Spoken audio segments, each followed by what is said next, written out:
Ang sasabihin ko ngayon ay makakaabala sa marami, pero bilang doktor, obligasyon ko na sabihin ito. Araw-araw, milyon-milyong tao ang kumakain ng isa sa limang pagkain na ito. Hindi nila alam, pero pinapakain nila directly ang cancer cells sa kanilang katawan. Pinapahintulutan nila ang mga cells na ito na dumami ng napakabilis. Ang mas nakakagulat pa, marami sa mga pagkaing ito ay common lang, parang walang sama, at maraming tao ang nag-iisip na healthy pa nga ito. Ang siyensya ay malinaw. Ang kinakain mo ay hindi lang nagnunutrient sa katawan mo, pwede rin itong maging fuel, pwede ring magpalakas sa paglaki ng mga masasamang cells. Ako si Dr. Elena Santos at ngayon ay ibabahagi ko sa inyo kung ano ang limang pagkain at sangkap na araw-araw nating ginagamit na lumilikha ng perfect na environment para ang silent enemy na ito ay maging tunay na banta.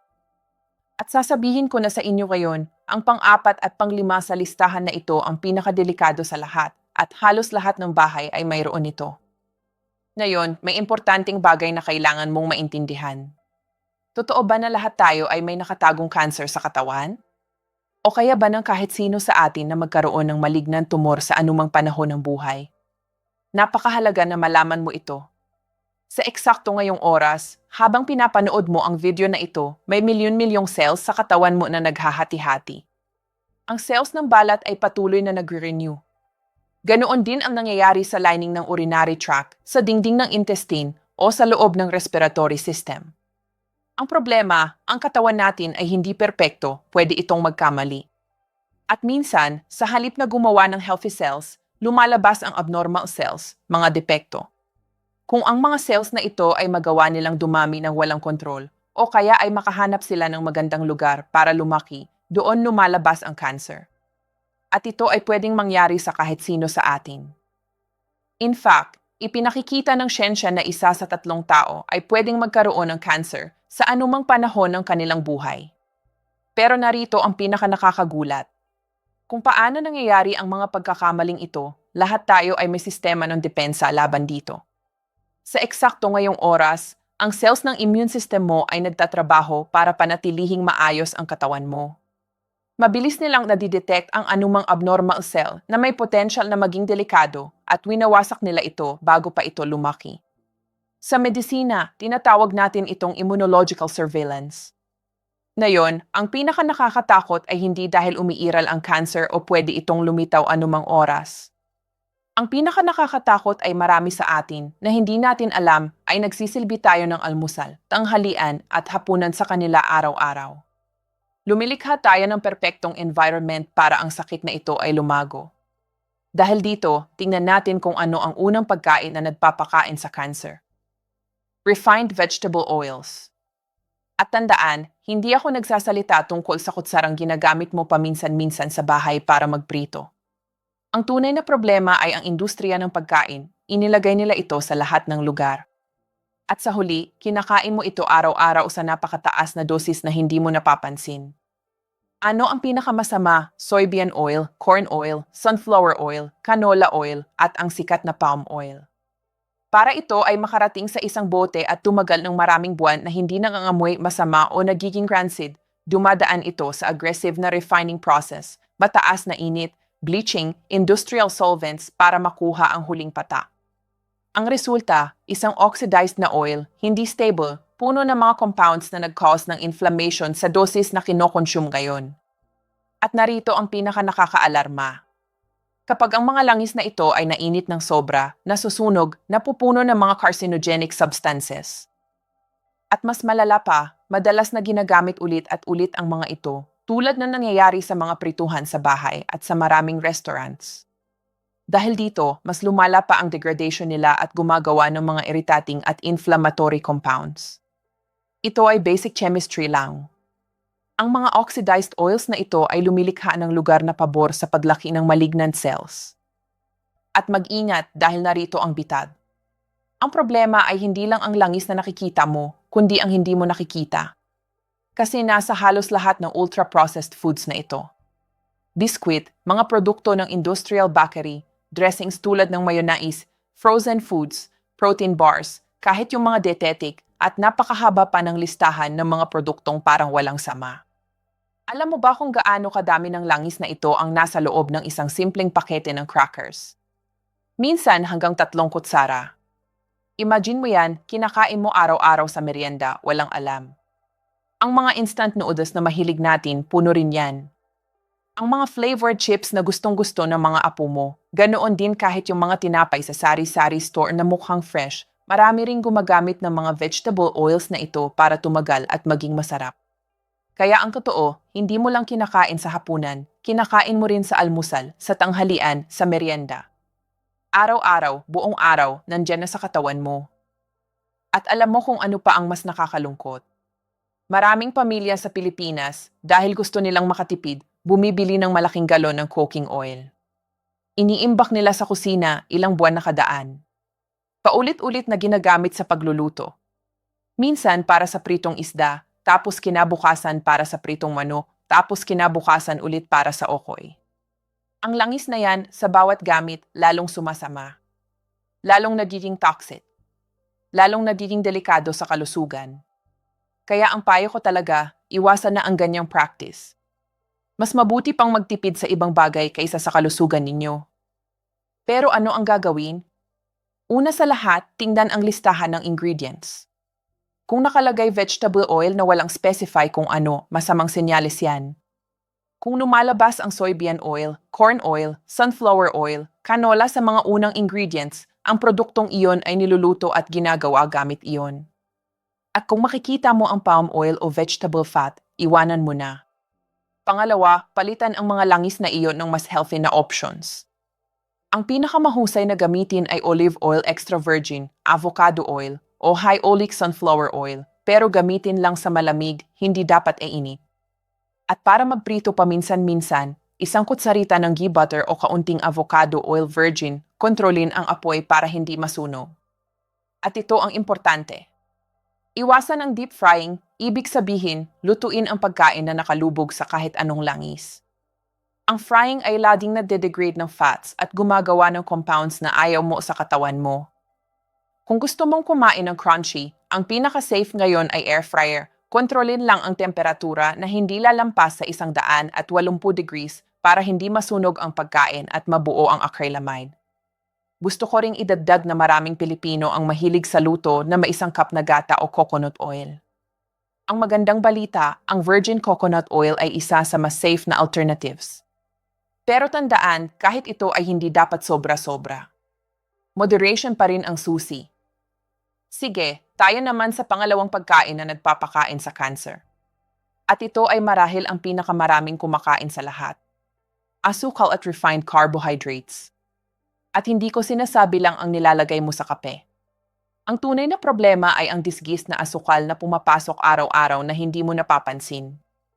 Ang sangkap na ito ay pwedeng lumabas bilang corn syrup, fructose, glucose, dextrose, filtered fruit juices. Lahat sila ay pareho ng kapinsalaan, binabago lang ang pangalan, pero ang epekto sa katawan mo ay pareho. Constant spikes ng glucose insulin, chronic inflammation, at isang environment na pabor sa paglitaw at paglaki ng malignant cells. Ano ang mga pagkaing pinakakailangan ng ingat? Ang soft drinks, industrial fruit juices, flavored yogurt, refined breakfast cereals, biscuit, sauces at dressings. Maraming beses, ang asukal ay nandoon sa hindi mo inaasahan. Ang payo ko ay simple. Lagi mong balikatin ang pakete at tingnan ang label. Kung ang asukal o kahit ano sa mga pangalan nito ay lumalabas sa mga unang ingredients, ang produktong iyon ay dinisenyo para maging matamis at addictive, hindi para mag-nutrient. Alam mo ba na ang isang bote ng soft drink ay may hanggang 10 o 12 kutsarita ng asukal? Iyon ay katumbas na ng 3 beses ng recommended daily limit mo. At ang masama pa dito, liquid yan, kaya mas mabilis na pumapasok sa dugo mo. Instant spike ng blood sugar. Tapos pagkatapos ng ilang oras, biglang bagsak. Kaya ka nagiging antok, nahihilo o bigla kang gutom ulit. At ano ang ginagawa mo? Kumakain ka ulit ng matamis. Umiinom ka ulit ng soft drink. Nagiging cycle na yan. Nagiging addict ka na sa asukal na hindi mo namamalayan. Tingnan mo rin ang mga tinapay sa bakery. Yung tasty bread na paborito ng maraming Pilipino, puno ng asukal yan. Yung Spanish bread, ensaymada, pandesal na may filling, lahat may dagdag na asukal. Kaya kahit sabihin mong busog ka na sa almusal mo ng tinapay at kape, after ilang oras gutom ka na ulit. Walang sustansya kasi, puro refined carbs at asukal lang. Ang juice drinks na nakikita mo sa supermarket na may label na natural o may prutas sa harap, huwag kang maloko. Karamihan doon ay puro added sugar lang. Konti lang ang tunay na fruit juice. At kahit sabihin mong pure fruit juice yan, walang fiber. Ang fiber ng prutas ang nag-slow down ng absorption ng sugar sa dugo. Kaya mas mabuti pang kumain ng buong prutas kaysa uminom ng juice. Halimbawa, sa halip na mango juice, kumain ka na lang ng hiwa ng mangga. Mas nakakabusog, mas healthy at may fiber pa. Ngayon, ano ang mga alternative mo? Una, turuan ang panlasa. Bawasan ng kaunti ang tamis, malaking pagkakaiba na iyan. Para mag-sweetener paminsan-minsan, mas mahusay na gumamit ng buong prutas at hindi lang ang juice nito, cinnamon powder, puro kakao, kaunting fresh ginger. At kung kailangan mo ng sweetener, piliin ang pure stevia o monk fruit. Ilang patak lang at hindi para sa lahat. At ang pinaka-importante, unahin ang tunay na pagkain na may fiber na magpapabagal sa pagpasok ng asukal sa katawan mo, tulad ng legumes, brown rice o oatmeal integral, quinoa, whole wheat flour sa halip na refined versions. Subukan mo ring palitan ang white rice ng brown rice kahit unti-unti lang. Halimbawa, kalahati white rice, kalahati brown rice. Pagkatapos ng ilang linggo, dagdagan mo pa ang brown rice. At sa mga gulay, dagdagan mo ang leafy greens, malunggay, kangkong, pechay, sitaw, talong. Lahat ng yan ay may fiber at nutrients na tumutulong labanan ang cancer. Mabuti, hanggang ngayon ay nag-usap tayo tungkol sa mga pagkaing mukhang obvious, pero ang tatlong susunod ay halos walang nagsuspect at kahit na nasa halos lahat ng bahay at nagpapakain ng cancer cells. Pangatlong pagkain, processed meats at embutido. Hotdog, ham, longganisa, mga cold cuts, industrial na burger. Para maintindihan mo ng madali, ang pinsala na ginagawa ng mga karning ito sa risk ng cancer ay maihahalin tulad sa sigarilyo. Hindi dahil ang hotdog ay kapareho ng paninigarilyo, kundi dahil ang scientific evidence ay malinaw. Ang relasyon sa cancer, lalo na ng colon, ay well-established na. Nasaan ang problema? Sa mga preservatives at flavor enhancers. Ang mga karning ito ay naglalaman ng nitrites at nitrates na ginagamit para tumagal ng matagal, magkaroon ng attractive na pink color at intense na lasa. Ang problema, sa loob ng katawan, ang mga compounds na ito ay pwedeng maging nitrosamines, mga substances na direktang nakakasama sa cells mo, nag-stimulate ng paglaki ng cancer. At may isa pa. Ang mga karning ito ay halos lagi niluluto sa mataas na temperatura, sa plancha, prito, ihaw. Kapag nangyari iyon, nabubuo ang ibang toxic compounds na dumarami sa pinsala. Ibig sabihin, hindi lang kung ano ang kinakain mo, kundi kung paano ito ginawa at niluto. Tingnan natin ang typical Filipino breakfast. Maraming pamilya, lalo na sa Luzon, Visayas at Mindanao, mahilig sa longganisa at tocino. Masarap. Pero alam mo ba na ang mga yan ay puno ng sodium nitrate? Yan ang nagbigay ng kulay at lasa na yan. At kapag niluto mo yan sa mataas na init, gaya ng pagprito, lalong tumataas ang formation ng carcinogenic compounds. Ang hotdog na binibigay sa mga bata sa school, ganoon din kahit yung mga premium brands, meron pa ring nitrites yan. Ang ham na ginagamit sa sandwich, ang bako na iniihaw sa umaga, lahat yan ay processed meat. Maraming tao ang nagsasabi, pero dosi, konti lang naman kinakain ko. Minsan lang naman. Pero ang totoo, ang danger ng processed meats ay hindi sa dami, kundi sa frequency. Kahit kaunti lang pero araw-araw, nag-a-accumulate yan sa katawan. Ang cells mo ay patuloy na na-expose sa nitrosamines. Ang EC mo ay patuloy na nasasama. At after ilang taon, biglang lalabas na may tumor ka na sa colon o sa stomach. Kaya ang payo ko, huwag gawing regular na habit ang pagkain ng processed meats. Kung pwede, iwasan completely. Pero kung talagang gusto mo, once a month lang, special occasions lang talaga. Paano bawasan ang risk sa practical na paraan? Una, ang pinakamahusay ay iwasan sila ng sobra. At kung gusto mong patuloy na kumain ito, paminsan-minsan lang sa special occasions. Pangalawa, palitan ng tunay na pagkain, fresh na karne, manok, isda, itlog. At dagdagan ang konsumo ng halaman, lalo na ang gulay at prutas na may intense na kulay, dark green, pula, violet, orange. Doon naroroon ang mga substances na pumapatay ng cancer at nagpapalakas ng natural defenses mo para labanan ang sakit na iyan. Halimbawa, sa halip na longganisa sa almusal, gumawa ka ng scrambled eggs na may kamatis at sibuyas. O kaya chicken adobo na ginawa mo mismo gamit ang fresh na manok. Sa merienda, sa halip na hotdog sandwich, gumawa ka ng tuna sandwich gamit ang canned tuna sa tubig, hindi sa langis. O kaya egg sandwich na may lettuce at cucumber. Simple lang pero mas healthy. At isa pa, magtanim kayo ng sariling gulay sa bakuran kung may space. Kamatis, sili, talong, sitaw, malunggay. Hindi lang kayo makakatipid, sigurado ka pang organic at fresh. Ngayon papasok na tayo sa pinaka-delicate na parte ng video dahil ang dalawang susunod ay halos walang nakakakita ng panganib. Ang number 4 ay alcohol. At mag-ingat sa sasabihin ko dito. Walang pakialam kung wine, beer, whiskey, Red Horse, Tanduay, San Miguel o weekends lang. Sa biological level, ang katawan ay hindi na-distinguish ng elegant brands o tradisyon. Para sabihin ng simple, ang alcohol ay isa sa mga ilang pagkain o substances na regular na kinukonsumo na ang siyensya ay directly na kinlaklasipika bilang carcinogenic. Ibig sabihin, ito ay tumatagos ng risk ng cancer ng direkta. At hindi tayo nagsasalita ng bagong theories. Alam na ito ng mga dekada na. Ano ang nangyayari kapag uminom ka ng alcohol? Sa katawan, nagiging substance na tinatawag na acetaldehyde na sobrang toxic. Ang substance na iyan ay nakakasagaba sa mga mechanisms ng cellular repair at na-generate ng inflammation. Parang hinampas mo ng paulit-ulit ang quality control system ng cells mo. Isang araw, masira ito at ang defenses mo laban sa cancer ay hihina. Sa anong cancer ito naugnay? Bibig, lalamunan, esophagus, atay, colon at bato. At sa mga babae, pati breast cancer at bladder. At ito ay importante. Walang safe na dosis.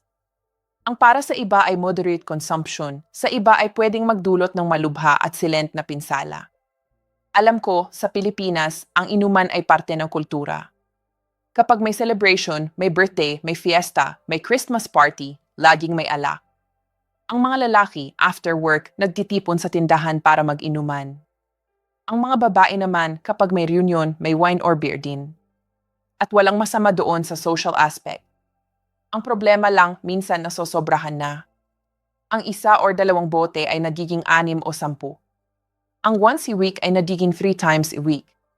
At doon na nagsisimula ang problema. Maraming tao rin ang naniniwala na ang red wine ay healthy kasi may antioxidants. May resveratrol ang red wine na good for the heart. Pero ang totoo, ang benefits na yan ay napakaliit compared sa risks na dulot ng alcohol mismo. Kaya hindi excuse ang sabihing healthy ang red wine para mag-inuman araw-araw. Tingnan natin ang realidad sa mga bayan at barangay sa Pilipinas. Maraming matatanda na araw-araw umiinom. Hapon pa lang nandoon na sa tindahan. Gabi-gabi may inuman. At ang nakikita nila, normal lang yan. Kasi lahat ng kaibigan nila, ganoon din pero ang hindi nila alam, ang liver nila ay unti-unting nasasira. Ang kidneys nila ay napapagod. Ang heart nila ay nag-struggle. At ang cells nila ay nagiging vulnerable sa cancer. Kaya kahit sabihin nilang matanda na sila at bahala na, mali yan. Kasi ang katawan natin ay may kakayahan na mag-recover kung bibigyan natin ng chance. Ngayon, nasaan ang tunay na problema sa mga inuming ito? Sa normalization. Isang shot lang walang sama. Social event lang. Ang wine ay healthy para sa puso. Pero ang risks ay nagsisimulang dumami kahit hindi mo napapansin. Anong practical alternatives meron ka? Bawasan ang frequency at dami, malaking pagkakaiba na yan. Kung pwede mong piliin ang drinks na walang alcohol sa linggo, mas mahusay pa. Subukang palitan ng sparkling water, flavored with calamansi, tanglad, o cold infusions with lemongrass. Maraming non-alcoholic alternatives na yon na available. Merong flavored sparkling water, merong fruit-infused water, merong herbal teas na pwedeng ilagay sa refrigerator at inumin na cold. Kung gusto mo ng something special, gumawa ka ng fresh buko juice with calamansi. O kaya fresh mango shake na walang dagdag na asukal. At sa social gatherings, huwag kang mahiya na magsabi na hindi ka umiinom. Maraming tao na ngayon ay nag-choose ng healthy lifestyle. Ngayon, nandito na tayo sa ikalimang delikadong pagkain. Ito, walang duda, ang pinaka hindi inaasahan sa lahat. Hindi ito tungkol sa isang bagay na dinagdag mo, kundi sa isang bagay na pwedeng puno ng highly carcinogenic toxins. Number 5, mga pagkain contaminated ng aflatoxins. Ang mga ito ay substances na ginagawa ng certain microscopic fungi na lumalaki kapag ang mga produkto ay hindi maayos na iniimbak, lalo na sa mainit at humid na environment. At narito ang pinakaseryoso. Ang mga ito ay kabilang sa pinaka-carcinogenic substances na kilala, lalo na para sa atay. Saan sila madalas lumabas? Mani at mani butter, lalo na ang mga artisanal na walang proper control. Mga nuts na nasa malalaking supot at nakabukas ng matagal. Mga harina na nakabukas, nakaimbak sa kusina ng mga buwan. Bigas na nakaimbak sa humid o mainit na lugar. Mga buto tulad ng sunflower, sesame, flaxseed. Cereals at granola na hindi maayos na nakaimbak. At mag-inat, pwede silang lumabas kahit sa coffee beans o sa spices na turmeric, paminta, paprika, kapag hindi maayos na pinatuyo, nakaimbak, o matagal na exposed sa moisture. Sa Pilipinas, dahil mainit at humid ang klima, napaka-prone ng mga pagkain na ito sa aflatoxin contamination. Lalo na sa mga palengke kung saan walang air conditioning, walang proper ventilation. Ang mga sako ng bigas na nakatambak sa tindahan, ilang buwan na doon. Ang mga mani na binebenta sa kalye, hindi mo alam kung gaano katagal na nakaimbak yan. Ang mga dried fish na nakasabit sa labas, exposed sa init at humidity. Lahat ng yan ay potential sources ng aflatoxins. Maraming matatanda rin na mahilig mag-stock ng bigas, ng harina, ng mga buto. Bumibili sila ng malaki para makatipid. Pero ang hindi nila alam, kapag nakaimbak ng matagal ang mga iyan sa kusina na walang air conditioning, lalo na during summer, nagiging breeding ground yan ng fungi. At ang fungi na yan ay nag-produce ng aflatoxins. Kaya kahit magtipid ka sa pera, lugi ka naman sa kalusugan. Ang pinakadelikado, hindi mo sila mawawasak sa pagluluto. Hindi sila mawawala sa init, hindi sila mawawala sa paghugas o kahit i-toast mo ng kaunti. Kung ang pagkain ay contaminated na, ang toxin ay nandoon na. Paano mo malalaman? May clear signals. Mga nuts o mani na may manchas, discolored, kulubot, may amoy ng moisture, rancid o amab. May lasa na mapait o kakaiba. Kung may hindi ka sigurado, huwag mong kainin, hindi sulit ang risk. Tingnan mo rin ang bigas mo. Kung may mga grains na kulay yellow or orange, baka contaminated na yan. Kung may musty smell ang bigas mo, itapon mo na. Huwag mo nang sayangin. Mas mahal ang gamot sa cancer kaysa sa halaga ng bigas na yan. Ang harina mo rin, kung nagstay na ng more than 3 months sa kusina mo, baka may fungi na yan. Lalo na kung walang hermetic container, nakabukas lang sa plastic bag, itapon mo na at bumili ng fresh. Ang dried fish na binibenta sa palengke, tingnan mo kung may mold or discoloration. Kung may kakaibang amoy, huwag mong bilhin. Ang tinapa, tuyo, daing, lahat yan pwedeng makontaminate kung hindi maayos ang pag-dry at pag-store. Kaya mas mabuti pang bumili ka ng fresh fish at lutuin mo agad kaysa bumili ng preserved na hindi mo alam kung paano ginawa. At ang dairy products, mag-ingat dito. Kung ang mga hayop ay kumain ng grains na may aflatoxins, ang toxins na ito ay pwedeng lumipat sa gatas. Dahil dito, importante na pumili ng produkto mula sa pinagkakatiwalaang source at iwasan ang pag-imbak ng matagal. Ilagay sa hermetic jars sa cool at dry na lugar. Huwag bumili ng malaking dami para makatipid. At kung may hindi magandang itsura o amoy, itapon mo agad ng walang pag-aalinlangan. Ang payo ko, bumili lang ng sapat para sa 1 or 2 weeks. Ilagay sa hermetic containers o sealed jars. Ilagay sa refrigerator kung pwede, lalo na ang nuts, seeds at harina. Kung walang refrigerator, ilagay sa pinaka-cool at dry na parte ng bahay, malayo sa kusina kung saan mainit dahil sa pagluluto. At lagi mong i-check ang expiration dates. Huwag kang bumili ng mga produktong malapit nang mag-expire kahit naka-sale yan. Kasi pwedeng contaminated na yan. Kaya mga mahal ko, nandito na tayo sa dulo ng ating pag-uusap ngayong araw. Gusto kong i-recap ang 5 delikadong pagkain na tinalakay natin. Una, ang refined vegetable oils na nasa halos lahat ng processed foods. Pangalawa, ang asukal at refined carbohydrates na nakatagong sa maraming produkto. Pangatlo, ang processed meats at embutido na puno ng nitrites at nitrates. Pang-apat, ang alcohol na direktang carcinogenic. At panlima, ang mga pagkain contaminated ng aflatoxins dahil sa masamang storage. Alam ko, mahirap tanggapin ang mga impormasyong ito. Lalo na kung matagal mo nang kinakain ang mga pagkain ito. Pero ang layunin ko ay hindi takutin kayo, kundi bigyan kayo ng kapangyarihan. Ang kaalaman ay sandata. Kapag alam mo na kung ano ang delikado, pwede mo nang baguhin ang iyong desisyon. Pwede mo nang protektahan ang iyong sarili at ang iyong pamilya. Tandaan, ang cancer ay hindi instant. Hindi yan dahil kumain ka ng isang beses ng hotdog o uminom ka ng isang baso ng soft drink. Ang cancer ay resulta ng paulit-ulit na exposure ng taong-taon na maling desisyon sa pagkain, ng chronic inflammation sa katawan. Kaya may pag-asa pa. Mayroon pang oras para baguhin ang lifestyle mo. Kahit ikaw ay 65, 70, o kahit 75 years old, ang katawan mo ay may kakayahan pa ring mag-recover kung tutulungan mo ito. Simulan sa maliliit na hakbang. Huwag mong susugurin ng sabay-sabay ang lahat. Baka ma-overwhelm ka lang at sumuko ka. Pumili ka ng isa sa 5 pagkain ito. Halimbawa, magsimula ka sa pag-iwas sa soft drinks. Palitan mo ng tubig o infused water. Gawin mo yan for 1 month. Pagkatapos, dagdagan mo. Iwasan mo na rin ang mga processed meats. Palitan mo ng fresh na karne. Ganoon kasimple. Step by step, araw-araw, consistent.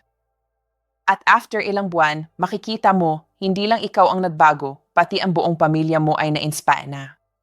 At gusto kong sabihin sa mga matatanda na nanonood nito. Kayo ang haligi ng pamilya. Kayo ang role model ng mga anak at apo ninyo. Kapag nakita nila na kayo ay nag-aalaga ng kalusugan ninyo, sila rin ay mag-aalaga ng kanilang kalusugan. Kayo ang magtuturo sa kanila ng tamang habits. Kaya ang pagbabago na gagawin inyo ngayon ay hindi lang para sa inyo, para rin sa kanila, para sa future generations. Gusto ko ring hilingin sa inyo na i-share ang video na ito sa inyong mga kaibigan, mga kapitbahay, mga kamag-anak. Lalo na sa mga matatanda na baka hindi pa alam ang mga impormasyong ito. Pwede ninyong i-send sa kanila sa Messenger, sa Viber, o kahit ipakita ninyo sa kanila ng personal. Dahil ang kaalamang ito ay pwedeng makaligtas ng buhay. At kung nakatulong sa inyo ang video na ito, pakiusap, mag-like at mag-subscribe sa channel. Maraming salamat sa inyong pakikinig at sa inyong oras. Sana ay nag-inspire kayo na gumawa ng positive changes sa inyong buhay. Ingat palagi, kalusugan ang siyang tunay na yaman. Hanggang sa susunod na video, ako si Dr. Elena Santos at nandito ako para sa inyo. Salamat po at God bless sa inyong lahat.